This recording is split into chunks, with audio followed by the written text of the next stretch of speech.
Hi, my name is HM2 Tamargo. I'm one of the Sapr VAs out of INDOC, Sacramento. Sapr is Sexual Assault Prevention and Response. VA stands for Victim Advocate. And you're probably like, well, what is a victim advocate? We are kind of like the voice for the victim. We advocate for their needs and facilitate them to the resources that they may need. Out of INDOC, Sacramento, there are 3 victim advocates. Myself, HM1 Domingo, and Chief Martinez. You can go to any one of us and ask for more information to file a report.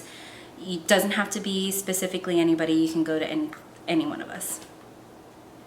What are the 2 types of reports that can be made for sexual assault? You have restricted and unrestricted. And what are the differences between the 2?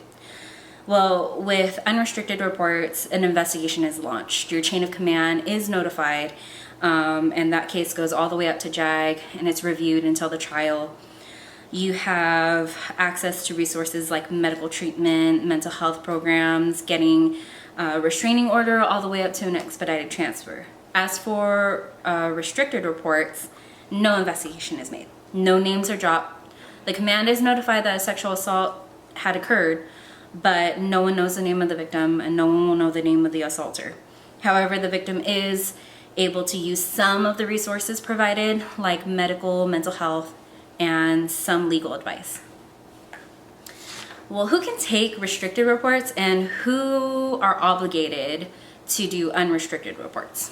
As far as the restricted reports go, Sapr VAs can take restricted reports. SARCs, which are the Sexual Assault Region Coordinators, that would be Miss Raquel. We fall under NAS Lemoore. That's where she's based out of. That's where we got our training. She's the one that is kind of like a step higher than the Sapr VAs, and she can take restricted reports.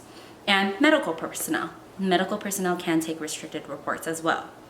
What you say to us is in confidence, stays between us. We won't take what you tell us without your permission and run it up the chain of command. That's not how that works. The only time that we have to report something is if you plan to harm yourself, bring harm to others, or child abuse. Those that have to file an unrestricted or that are obligated to do unrestricted reports are anybody in your chain of command. Your ALPO, LPO, your chief, triad, anybody that's on duty, so any of the watch standards or anybody that's armed up, the CDO, they are all obligated to file unrestricted reports for sexual assault. And you're probably like, what about chaplain? Chaplain is what we call an absolute. What you say between chaps stays between you and chaps. So you can tell chaplain that you got raped or that you witnessed somebody being raped or that you raped somebody. Chaplain is not obligated to file a report. What you say between you and chaplain stays between you and the chaplain. Why is that important to know? Well, because you may not be the victim, but it could be your friend. It could be your junior sailor. And we want the victim to have the choice to do what they want, whether they want to make the report or not, and they just want the resources or whatever the case may be.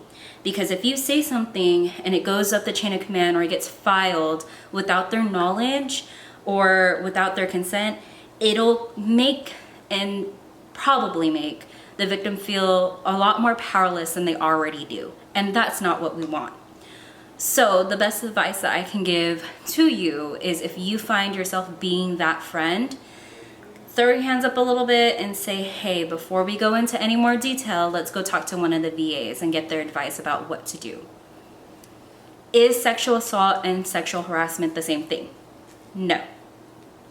Sexual assault can be defined as forcible sodomy, forcing yourself upon somebody without their consent or against their will. Hands in the no-no square, so the chest area, the pelvic area, the buttocks.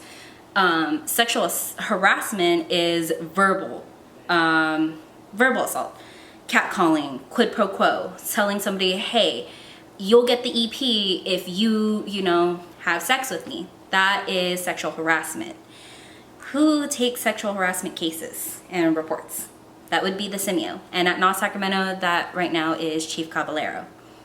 Studies prove that sexual harassment can lead to sexual assault. And again, we may not be the victim in many of these cases, but we all play a part in the prevention of sexual assault and sexual harassment. So what can we do, or what are some things that we can do to say something, step in before these cases get, before sexual harassment cases become sexual assault cases? Speak up. If you see somebody being harassed, help maintain that professional and safe environment for them. Speak up, say something, go to the simeo before it gets too far.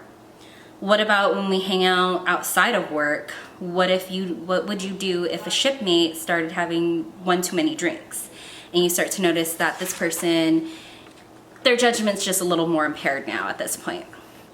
Well, let's call them an Uber. Let's call them a Lyft. Let's get them home safely, right? We don't want something to happen to our shipmate, our fellow shipmate, somebody that we work with. We don't want them to get into a position where that they wouldn't want to be in.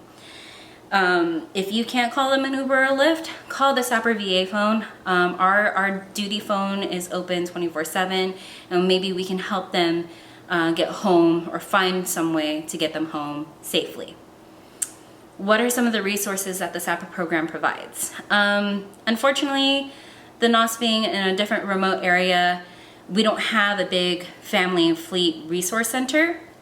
But as a Sapr VAs, what we can do is help facilitate these victims to surrounding programs in the area, like Travis Air Force Base or Beale Air Force Base, with mental health facilities, so that they can talk to a therapist to kind of work out what happened during their experience, getting them medical treatment. The member may need some type of medical treatment for injuries that happened during the assault, getting a safe kit, also known as a rape kit, for evidence used in a future trial or something of the sorts. We can get them with a legal advisor to get them legal advice or a restraining order, and help process a transfer, an expedited transfer. If they don't feel or no longer feel safe at the command and they need to get out, then we can process that and we can get them to a new command as soon as possible. I have my email listed on the screen, and if you guys have any questions about anything reviewed in the video, you can definitely shoot me an email. As stated before, we do have a Sapr duty phone. It's available 24 hours, 7 days a week. I hope you guys enjoyed the video. Stay safe.